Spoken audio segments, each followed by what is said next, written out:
Apakah tabarruj itu? Apakah termasuk tabarruj jika kita memakai baju bermotif dan berwarna-warni serta memakai bros? Ya. Tabarruj itu sebenarnya istilah dari sesuatu yang ditampakkan secara sengaja dengan maksud dan tujuan untuk menarik perhatian. Itu disilakan tabarruj.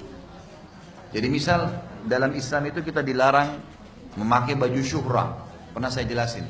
Baju syuhrah itu seperti baju yang warnanya terlalu menyolok sehingga membuat orang menilai buruk atau orang tergoda lawan jenis.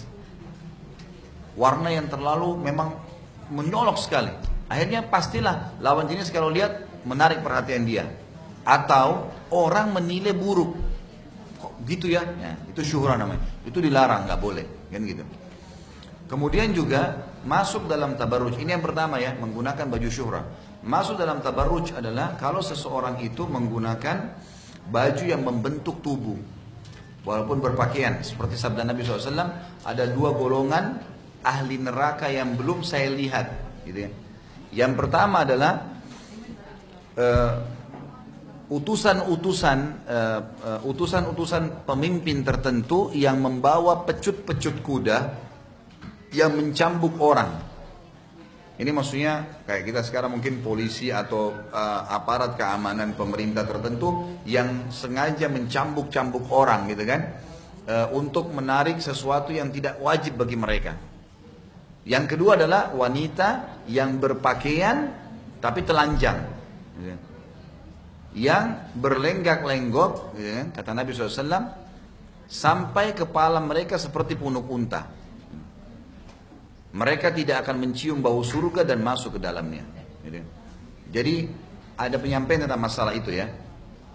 Yang dimaksudnya adalah pakai baju tapi ketat sehingga membentuk dada, membentuk segala. Orang membentuk ini dalam bahasa orang lihat langsung tertarik lawan jenis gitu. Kemudian yang ketiga adalah baju-baju yang memang itu seperti apa ya sekarang? Ada yang berhijab, yang saya pernah ditanyakan dan pernah ada seperti gambar tapi memang tidak ada wajah dan seterusnya. Ini seperti apa sih? Ternyata baju-baju ini dianggap hijab tapi memang dibentuk mengalahkan fitnahnya rambut, mengalahkan fitnahnya badan, gitu kan? Dengan warnanya, dengan modelnya. Ya, ada jilbab-jilbab yang kadang-kadang dipakai memang di model seperti rambut, dibuat kayak berbentuk-bentuk, ya. Dia malah lebih besar fitnahnya daripada rambut itu sendiri. Jadi sama dengan rambut, cuma hijab, gitu lah. Dijepit dari sini, dijepit dari sana. Jadi berbentuk seperti rambut kalau dihelai. Cuma beda warna saja, gitu kan. Nah itu, terus dibentuk sedemikian rupa di wajah dengan bentuk tertentu. Jadi akhirnya jelas tujuannya untuk keindahan, gitu.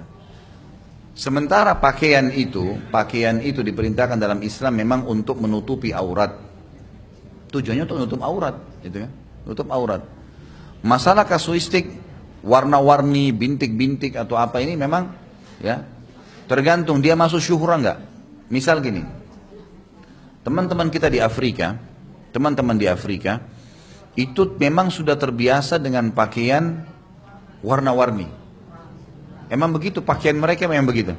Ada teman saya dulu, kebetulan beliau dari Eritrea, dari Eritrea. Orangnya Masya Allah cerdas sekali. Namanya Fathul Bari, teman dekat saya. Beliau ini saking cerdasnya kalau ngomong itu Masya Allah, mungkin bahasa Arabnya bisa ada orang Saudi bahkan tidak sebagus itu gitu. Sekamar dengan saya kebetulan, kami dulu di kampus itu satu kamar dicampur beberapa negara gitu. Indonesia, dari Afrika, dari Amerika, supaya ini terpaksa harus pakai bahasa Arab, gitu kan? Harus gitu, jadi dalam satu negara nggak ditaruh satu kamar. Gitu. Nah orang ini kebetulan satu kamar dengan saya. Dia orangnya suka supel, jadi orang semua suka berteman sama dia. Dia suka tertawa, senyum. Dia selalu programin 3 hari dia pakai baju taub, baju kayak orang Saudi. 3 hari dia pakai baju Afrika. Nah 3 hari ini dia kadang-kadang bercanda sama teman-teman dari Afrika juga. Dia bilang, kalian ini orang Afrika, nih saya orang Saudi. Dia sambil bercanda gitu ya. Terus kemudian setelah 3 hari kemudian teman-teman Afrikanya ganggu dia, kamu kan kemarin Saudi. Dia bilang, hari ini saya Afrika.